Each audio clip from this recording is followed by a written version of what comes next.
Hi everyone, this is Callie. Thanks so much for being here with me today. I'm so excited to share today's card. I'm using the Paint Your World collection from Spellbinders. There are actually 6 products in this collection, 2 more brush die sets, as well as an artistic palette die set as well. It's so much fun. I just had to practice some self-restraint and only allow myself 2 sets so that I can use to make this card for today. We're going to start first by creating our background. I wanted a watercolor, splashy, painty background. So I'm using some Distress Oxides. These colors here are Abandoned Coral and Worn Lipstick. And again, that's Distress Oxide. I'm just going to spray some water onto it to wet the pigment, and then we'll go ahead and just add some color to our background. And I want to concentrate the color right here where I want my brush to be. And then we're going to do some ink smushing. I just have some cellophane here that I previously cut for some Infinity Shaker cards, and I'm just going to use it to go ahead and smush some ink on. It just creates some fun splattering in the background. It's organic and you can't really control it.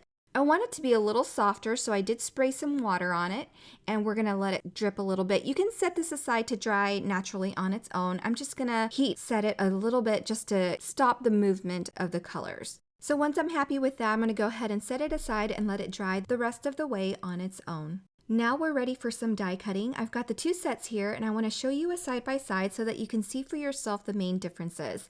The brushes are the same size, so you can use the accessories interchangeably on your card. And I wanted to point out also that the bristles dies are exactly the same. I've die cut the brush handle that I want to use in cream cardstock, and now I'm applying some Vintage Photo Distress Oxide ink just around the edges to give some color and dimension and shading to my brush. For the hardware on this brush, I went ahead and die cut those parts with some matte silver cardstock. And I'll go ahead and just apply and piece that together. Then we'll set it aside to work on the bristles. I've die cut 4. Again, they're exactly the same. So we'll go ahead and add some interest by ink blending a little bit for some shading and dimension. For 2 of them, I'll ink blend the bottom of the bristles, and the other 2, I'll ink blend the top. It really creates some extra interest to see the lighter and darker shades. So I'll flip that brush over and apply some double-sided adhesive. Then I'll take the 2 where I blended the bottom first and adhere those first. And then I'll do the same. I'll apply some more double-sided adhesive, then adhere the other 2 bristles that I ink blended at the top. I don't know if you can see it, but for this second layer of bristles, I'm going to offset it just a tad so that you can still see it poking through from the ones in front. So as you can see there, the different shades that you added with that ink blending really create some shadow and some depth to those bristles. I also die cut some bristles in gold glitter cardstock, and you see here I'm trimming them so that I can move the bristles opposite of one another before adhering it down for some extra interest. So you can see it poking through those holes from the first 2 layers of the bristles. So now our brush is done. We're going to go ahead and ink blend all the different accessories that come between the 2 die sets that I'm using today. And I'm just adding additional color to this pink panel of paint splatters, I guess you'd say. And I'm adding some Abandoned Coral as well to deepen the colors at the top where the paint drippage is. This piece is going to go right underneath the bristles there to give our card lots of interest. And so we're going to go ahead now and work on some blooms. This is the Mini Blooms and Sprigs set. So I've already pre-die cut all of the pieces, and I'm using the same pink cardstock on most of it. I'll introduce a bit of white and just a splash of purple, but for the most part we're going to have this monochromatic pink. I'm using residual ink from my brush from the previous ink blending now and just applying color at the center of those flowers and the center of these butterfly bodies. And when I run out of ink, I'll add a little bit more, but just a tad so that it's not overwhelming and too harsh.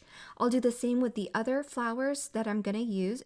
And now we're going to use some Lucky Clover Distress Oxide ink to add some ink and color to the leaves and foliage that I die cut from this Mini Blooms and Sprigs die set. Now that everything is prepared and ink blended for dimension, we're going to go ahead and piece it all together.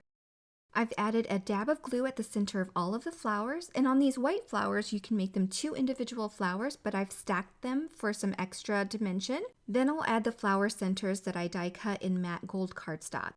And then next up, we'll work on the butterflies. On this one, I'm just layering it and backing it over some gold glitter cardstock, and I've also die cut the bodies in gold glitter cardstock. Last but not least, we'll work on this little sprig here with the little purple berries. All right, so now all of my elements are put together and we're ready to put our card together. So I've gotten my watercolor background panel back here. I'm going to go ahead and trim off a 1/4 inch all around. So that's just an 1/8 inch off each side. And that just gives my card a little mat, and I like mats around my cards. I've also die cut some foliage stems there in vellum, and that'll just give my card a little bit more interest. And before adhering down the paint splatters and the brush, I'm going to go ahead and play with the layout and make sure there's plenty of space. And then I'll adhere that paint splatter down first with some liquid adhesive, and then I'll add foam adhesive to my brush, and then I'll apply that and adhere it with an overlap over that paint splatter. Okay, so now we'll work on the flowers. In general, I like to place my flowers first, because that's going to be your focal point, with foam adhesive. And then I'll add the stems and foliage around that, tucking the leaves and foliage down under behind those flowers to hide the stems. And I'll go ahead and do that all the way around, creating a nice and even floral spray. Then I'll use the smaller leaves to fill in all of the open areas and hide any stems that are showing or any imperfections that you want to hide. Now for the butterflies, I'm going to go ahead and flare up their wings just a tad and apply the glue only to the centers of the bodies. I want the wings to stay flared up, and that just gives our die cut elements a bit more body and interest. So I'll finish doing that with my butterflies, and then last but not least, we'll go ahead and create a sentiment. I'm going to stamp and emboss a sentiment from the Paint Your World Sentiments set. I want to choose one that's going to fit right into that spot. So I'm going to go ahead and prepare a black piece of cardstock with an anti-static embossing powder tool. I stamped that sentiment with some Versamark ink. Now I'm going to apply some white embossing powder, shake off that excess embossing powder, and then heat set that for a nice and crisp sentiment. You can create a banner out of your sentiment strip or however you like it. I like to fussy cut around the letters. I really prefer this look, and I don't mind fussy cutting. So I've attached some foam tape, and I'm going to use my T-ruler to go ahead and apply that and make sure that my sentiment is straight. And last but not least, I'm going to go ahead and apply this to a card base with some dot runner adhesive, and then that finishes my card. If you're interested in the products that I used for this project, be sure to check out the links in the descriptions below, as everything will be linked for your convenience. Be sure to give this video a thumbs up if you enjoyed it, and subscribe if you're not already a subscriber. I'm going to link 2 more videos in case you're interested in seeing more. Otherwise, I hope you all have a wonderful day. Bye everyone!